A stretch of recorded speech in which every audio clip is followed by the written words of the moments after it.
My name is Vicki Feldstein. I work in the ultrasound section of the Department of Radiology in the University of California, San Francisco.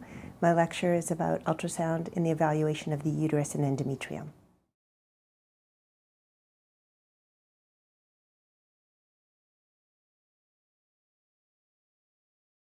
My lecture is about ultrasound of the uterus and endometrium. The objectives are to recognize normal ultrasound appearance of the endometrium in pre- and postmenopausal women, be able to identify common endometrial lesions associated with abnormal bleeding, and understand the role and recognize findings on sonohysterography. In the course of the lecture, we'll talk about the differential diagnosis of abnormal bleeding, demonstrate normal findings in pre- and postmenopausal women, discuss how to appropriately measure the endometrium, recognize normal anatomy and common forms of endometrial pathology, and review the role of sonohysterography. This material will be discussed based on specific cases demonstrating these findings. As for the scope of the problem, abnormal uterine bleeding is a common clinical situation. About 30% of GYN visits are related to abnormal bleeding, and about 70% of all visits during the peri- and postmenopausal period are related to abnormal bleeding. In general, in the U.S., about 1 in 20 premenopausal women will have menstrual disorders each year. The frequency of this problem prompted a recent practice bulletin issued by the American College of Obstetricians and Gynecologists discussing the workup of abnormal uterine bleeding in reproductive-aged women. It's worth considering the differential diagnosis of abnormal uterine bleeding, and for this information I want to credit the contributions of my colleague, Dr. Mindy Goldman. Many women who present with abnormal bleeding do so because of hormonal problems, in particular anovulation, and the distribution of these is shown on this chart. We are involved in the workup of anatomic causes of abnormal bleeding. In particular, ultrasound plays a role in evaluating uterine etiologies. Cervical and vaginal processes may also present with abnormal bleeding. Infectious causes are on the list of the differential diagnosis, and again, uterine processes would be the place for ultrasound to have a role. And in neoplastic causes, ultrasound is used in particular to evaluate uterine abnormalities more than cervical or vaginal. It's worth remembering that non-gynecologic causes may also result in abnormal bleeding. In the clinical evaluation of women who present with abnormal bleeding, it's worth reiterating that a pregnancy test is crucial. The workup and the evaluation by ultrasound of bleeding in women who have a positive pregnancy test is different from those who are not pregnant, remembering that the differential diagnosis in those instances include ectopic pregnancy, spontaneous abortion, or possible molar pregnancy. Presuming that the pregnancy test is negative, additional detailed history would include discussion of the following: a careful description of the bleeding, any symptoms of ovulation, a discussion of whether there are associated features such as pain, fever, or discharge, consideration of the relationship of bleeding to a menstrual period, whether the bleeding is between periods or heavy bleeding with periods, any personal or family history of bleeding disorder, prior history of such conditions, associated medications, and association with sexual activity. When discussing the bleeding history and obtaining a detailed pattern, the terminology and considerations include intermenstrual or postcoital bleeding, which would make one think of cervical processes, menorrhagia, heavy menstrual bleeding, which would make one think of fibroids or adenomyosis, or menometrorrhagia, heavy bleeding with irregular bleeding between periods associated with a variety of conditions listed here. Beyond a careful clinical history, a physical exam plays a role prior to the evaluation by ultrasound. This examination would include a general assessment of the patient's skin color, looking for pallor or bruises, measurement of vital signs, evaluation of the abdomen, looking for palpable masses, a careful pelvic physical exam, looking for vaginal lesions or cervical abnormalities, prolapsing fibroids or uterine enlargement, and a rectal exam to determine that the bleeding is not rectal and truly vaginal. If a careful assessment, including all of that evaluation, clinical assessment, detailed history, physical exam is done, and patients are pre-screened based on that, the yield of ultrasound can be significantly enhanced. Before we discuss the findings on ultrasound in those patients who present with abnormal bleeding, it's worth reviewing expected normal findings, paying attention to the evaluation of the endometrium, its symmetry, morphology, thickness, and detailed measurement. In a premenopausal woman, the appearance of the endometrium will change in the course of the menstrual cycle. Remember that the endometrium is composed of two layers. The basal layer, which is a thin, bright, echogenic line at the periphery of the endometrium, and an interfunctional layer, which changes in thickness and echogenicity in the course of the menstrual cycle. If a young woman is evaluated immediately following menses, what we will see is a uniform, thin, echogenic line as shown here. Early in the menstrual cycle, that inner functional layer starts to thicken and appears hypoechoic, resulting in what's been termed a triple line sign. The white line down the middle is where the front and back walls of the endometrium are opposed, and the endometrial thickness would be measured as shown here. Here's an axial view of the proliferative normal endometrium in the first half of the menstrual cycle, and the triple line shown on this cine clip in the axial plane. Later in the month following ovulation, that interfunctional layer starts to become thicker still and increase in echogenicity, eventually in the late secretory phase appearing homogeneously echogenic, the white line down the middle no longer evident. Sometimes in the late secretory phase, deep to the thick echogenic endometrium, posterior acoustic enhancement may be seen. We will discuss later detailed measurement technique.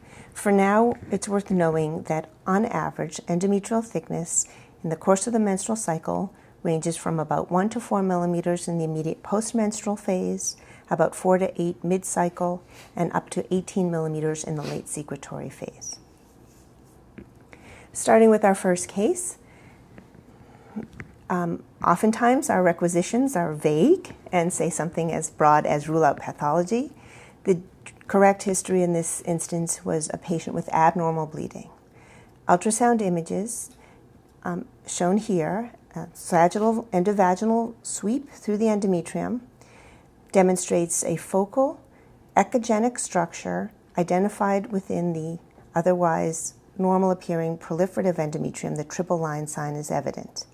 This focal endometrial abnormality would be described in this way: small, focal, echogenic solid lesion. The most likely explanation for this finding would be an endometrial polyp. I want to return to the discussion of the timing of these exams. Remember that in the immediate post-menstrual phase, the endometrium is uniform and thin. In the late secretory phase, the endometrium is thick and bright, making it much harder to identify a small focal lesion such as a polyp. Case in point, a patient came for evaluation of abnormal bleeding. What we saw was a thick, bright secretory endometrium, a normal appearance. However, as we reported, given reported history of intermenstrual bleeding, suggest repeat pelvic sonogram best done in the immediate postmenstrual phase. So in those patients in whom an endometrial polyp is suspected based on clinical history of intermenstrual spotting, it's worth reinforcing that those exams are best done in the immediate postmenstrual phase when a small focal polyp such as this would be most evident.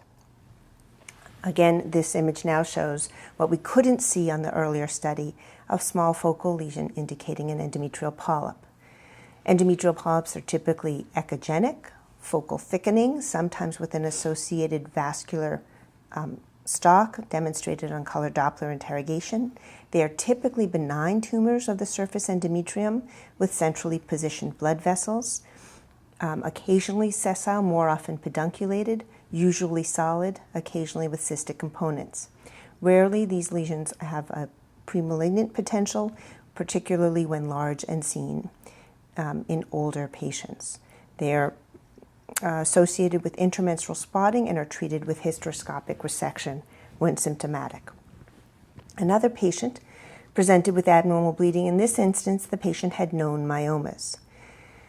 A few words about fibroids or leiomyomas. They are the most common benign solid tumor in women and the main indication for hysterectomy. In the U.S., approximately 20 to 40% of women have symptomatic fibroids, those symptoms typically being bleeding, pelvic pressure, or pain. And about half of fibroids are asymptomatic. For reasons not well understood, they have increased incidence in African American women. Fibroids are known to respond to hormonal stimulation, so may increase rapidly in early pregnancy and tend to decrease in size after menopause. Transabdominal views of this enlarged uterus. By convention, the myomas are included when reporting the overall uterine dimensions, so long axis, AP, and transverse dimensions of this uterus shown here. On endovaginal views, we see an anterior left fundal subserosal myoma and a submucosal myoma. The terminology would, a suggested terminology would be several myomas, including a centrally positioned, likely submucosal myoma, distorting the endometrium. Such a myoma can be associated with abnormal bleeding. Here is a Netter diagram and a pathologic correlate demonstrating the different locations and terminology for myomas involving the uterus. These terms can be helpful when describing what is seen on ultrasound, as these locations may be associated with differences on physical exam or regarding clinical history and bleeding patterns. The bleeding associated with fibroids is usually menorrhagia, heavy menstrual bleeding, occasionally bleeding between periods, menometrorrhagia, particularly if those fibroids are submucosal or intracavitary. Some women present with pressure symptoms, dysmenorrhea, or pelvic pain.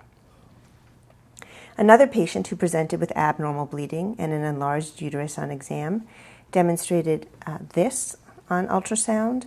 The uterus is enlarged, but unlike the last case, it has a globular and smooth configuration rather than discrete focal myomas, which could be measured. The entire myometrium is heterogeneous and altered in echogenicity.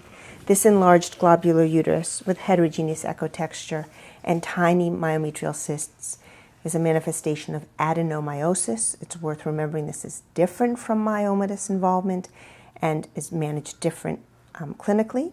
It's worth thinking of this condition as endometriosis of the myometrium with ectopic endometrial tissue involving the muscle. If it is unclear on ultrasound, this diagnosis can be pursued by means of pelvic MR scan. This condition is treated medically, not surgically.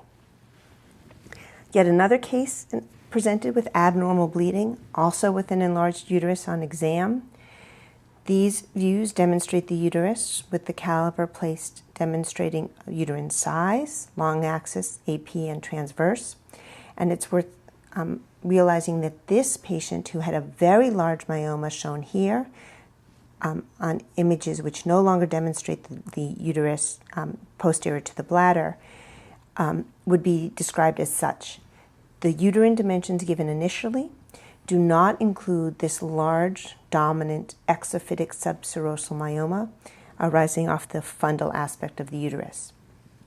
It's worth making clear in a report, while the convention is to include the uterine myomas in an overall dimensions of the uterine size, there are times when it's more clearly understood when described in this way.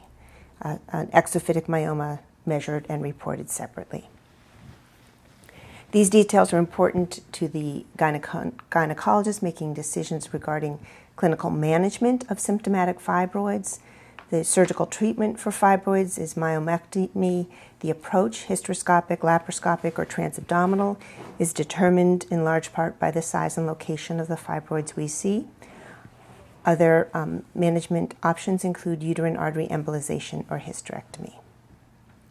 Another patient with abnormal bleeding and known myomas presented for an ultrasound, and on these two endovaginal images, you'll see there's a subtle, solid mass, nearly isoechoic with adjacent myometrium, centrally positioned, outlined on these views. The centrally positioned solid mass suggests a submucosal myoma. An appearance such as this would often prompt an additional evaluation by means of sonohysterography, sometimes referred to as saline infusion sonohysterography, a maneuver by which fluid is instilled into the uterine cavity and additional ultrasound images obtained. The indications for this procedure include abnormal bleeding in a pre- or postmenopausal patient, a suspected abnormality, as in this patient with what appears to be a submucosal myoma, or in those instances where imaging of the endometrium on conventional views is inadequate. The questions pursued by this maneuver include, is there an endometrial lesion? Is it a focal or diffuse one? And based on these findings, the next step is determined: random biopsy, DNC, or hysteroscopy. Listed here are the items needed for performing these procedures. It's very much like doing a hysterosalpingogram, the difference being that the catheter is instilled with fluid, not contrast, not air, and additional endovaginal images are obtained. The technique involves a preliminary bimanual exam to identify the location of the cervix, and always a preliminary endovaginal ultrasound assessment. On occasion, patients are pre-medicated. We visualize and cleanse the cervix, insert the catheter flushed with saline to avoid injection of air bubbles, remove the speculum, insert the transducer, and during continuous ultrasound visualization, instill sterile saline into the lumen of the uterus. We document this maneuver typically with CineClip images. Here is a normal uterus shown by sonohysterography in the sagittal and transverse planes, uniform thin endometrium, and fluid instilled into the normal uterine cavity. Back to the case that prompted this conversation about sonohysterography, we see now that fluid partially surrounds this solid mass which protrudes into the uterine cavity, representing a submucosal, predominantly intracavitary myoma, the reason for the patient's abnormal bleeding. Another example, similar in appearance, on conventional views, we see a solid, centrally positioned mass. When fluid is instilled into the uterine cavity by means of sonohysterography, that mass is nearly surrounded by the instilled sterile saline, indicating a predominantly intracavitary myoma. And that's how it would be worded: predominantly intracavitary solid lesion myoma, greater than 50% intraluminal. The reason that these details are important is that it informs the decision regarding possible hysteroscopic resection of the myoma. This maneuver works well with intracavitary myomas that are less than 5 centimeters in diameter and at least 50% intracavitary. Various gynecologic methods are used to excise the lesion, and sometimes following a hysteroscopic myomectomy, endometrial ablation may be performed. Again, crediting Dr. Mindy Goldman, my colleague in the gynecology department at UCSF, here's an example of a procedure being performed excising a predominantly submucosal intracavitary myoma. This device is morcellating the myoma, removing it, and leaving an otherwise normal, thin endometrium. In this way, treating the cause of her persistent abnormal bleeding. One other comment about sonohysterography and the findings made. These endovaginal views are somewhat difficult to interpret, obtained during the performance of a sonohysterogram. In such instances, it may be helpful to take an additional transabdominal view and realize that what is demonstrated here is a very large transmural anterior myoma with fluid now instilled into the uterine cavity. We pay particular interest to endometrial thickness in patients with abnormal bleeding, but sometimes it's hard to see the endometrium well, and my suggestion is, if the endometrium is not well visualized on conventional views, don't guess or force a thickness onto the images. If bleeding persists and the endometrium is not reliably assessed by ultrasound, sonohysterography plays a role. In this instance, a guess at an endometrial thickness was obtained, and it became clear following installation of sterile saline that there is a large heterogeneous intracavitary mass, in this case a polyp, better appreciated when it was surrounded by fluid. Another instance where sonohysterography can prove useful is when the endometrial biopsy findings and the ultrasound findings are discordant. This endometrial thickness appeared thick. However, the biopsy result obtained revealed atrophy. That discordance prompted a sonohysterogram, and it was clear when fluid was instilled that the thickness was due to an endometrial polyp, which was missed on random biopsy. In those patients who present with abnormal bleeding, it's worth considering whether the step obtained should be an endometrial biopsy or endovaginal ultrasound. This comes into particular play when evaluating women with postmenopausal bleeding. Remember that most causes of postmenopausal bleeding are benign, in particular endometrial atrophy, but the differential diagnosis includes other processes, including cancer. In general, according to the literature, the risk of endometrial cancer as a cause of postmenopausal bleeding ranges from 7 to 30%. That risk goes up with patient age, obesity, and a history of diabetes. And you will read different algorithms which are proponents of initial evaluation by means of tissue sampling versus ultrasound imaging. When should the endometrial biopsy be done first? Well, it's considered the gold standard and in many minds the best first step. It's performed in all patients with postmenopausal bleeding unless there's a recent initiation of hormone replacement therapy. That's the guideline proposed by the gynecologists with whom we work.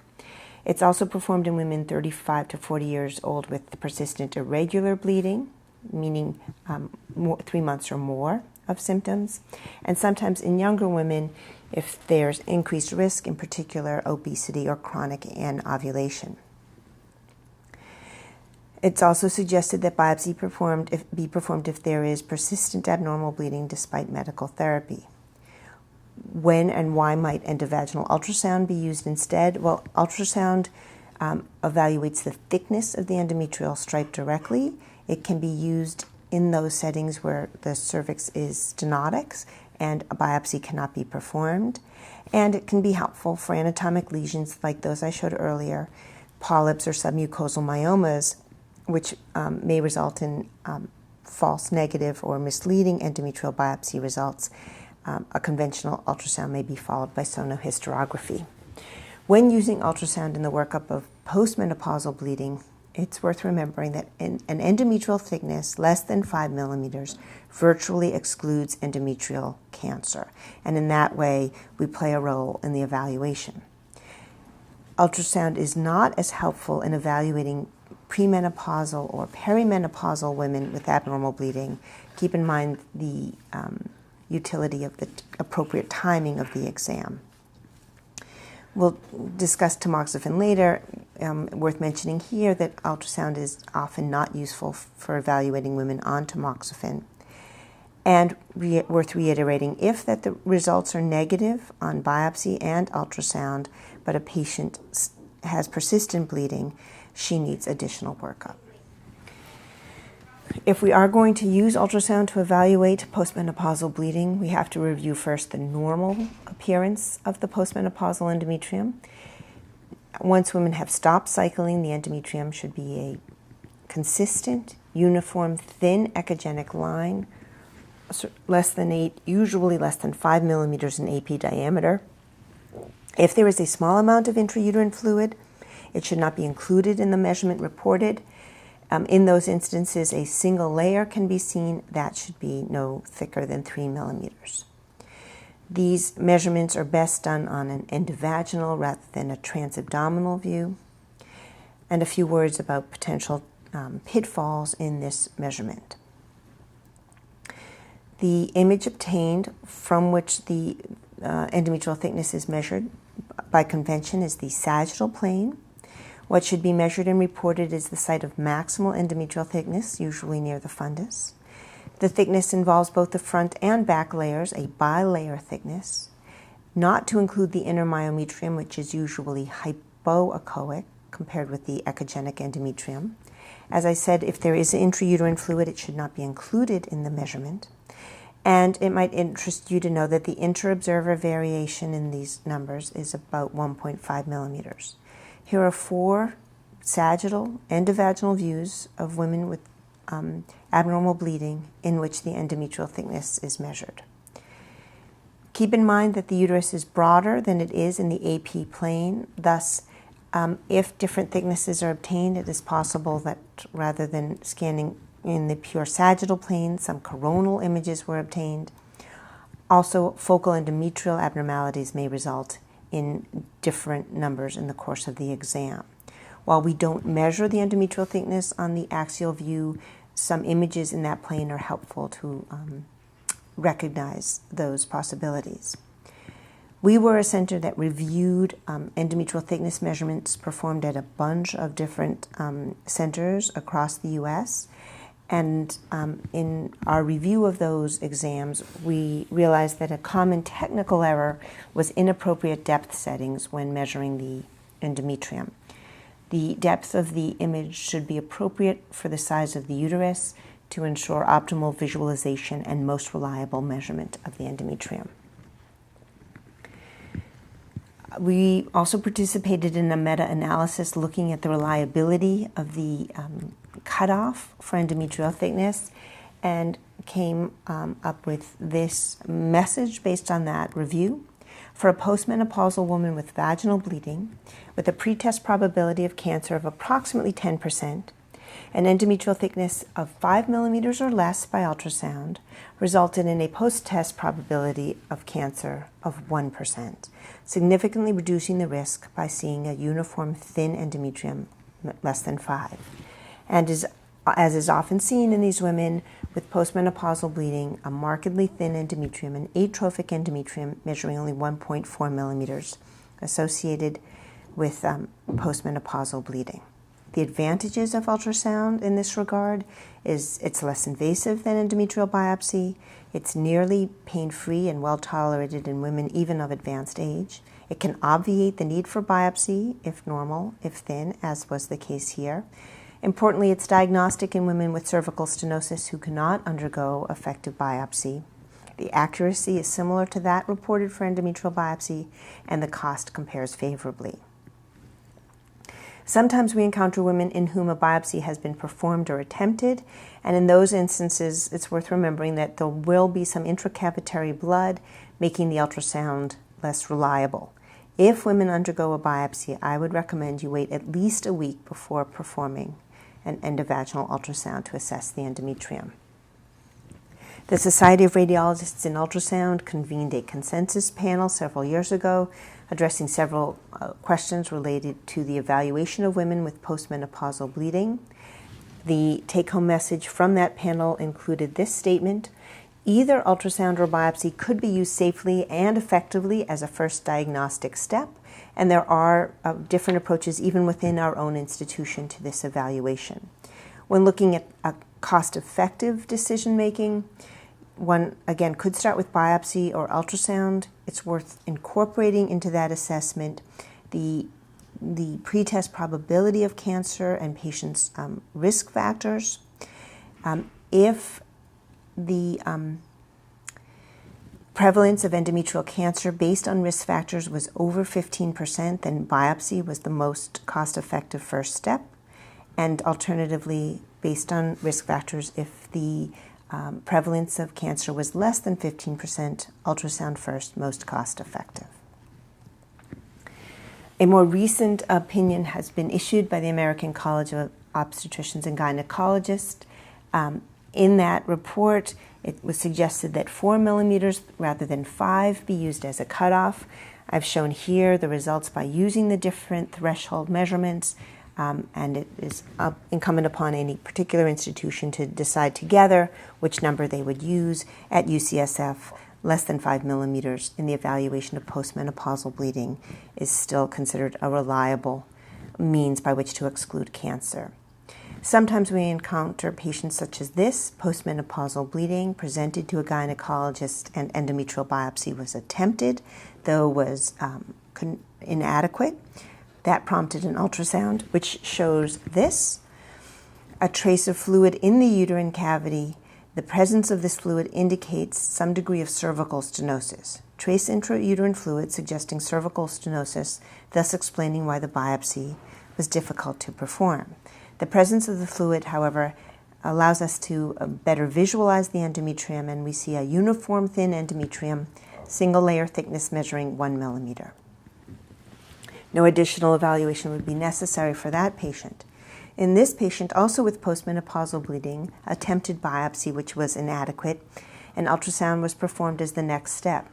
This patient had fibroids limiting the visualization of the endometrium, and oftentimes cases such as this would be read as inadequate visualization of the endometrium due to the myomas, limiting the ability of ultrasound to assess the patient's cause of bleeding. However, in this instance, where we could see the endometrium, it measured over 5 millimeters, in fact, 7 millimeters. So in this postmenopausal patient with abnormal bleeding, while the visualization of the endometrial stripe was limited due to the myomas, where seen it measured 7 millimeters, prompting additional evaluation, and in this instance, endometrial cancer was found at surgery. Another postmenopausal patient presented with bleeding had had a biopsy which was deemed adequate and reported benign, but had persistent bleeding. And as I said earlier, that would prompt an additional evaluation. In this instance, the patient had an ultrasound. Marked thickening of the endometrium was seen well over the cutoff values, in fact, over 15 millimeters. It measured 20 millimeters in maximal AP diameter. Additional tissue sampling was performed, and this was found to be endometrial cancer. Endometrial cancer is the fourth most common cancer in women, the most common GYN cancer. Typically presents in the postmenopausal patient, median age 61. A quarter occur before menopause. The main risk is increased circulating estrogen, so women who early menarche and late menopause.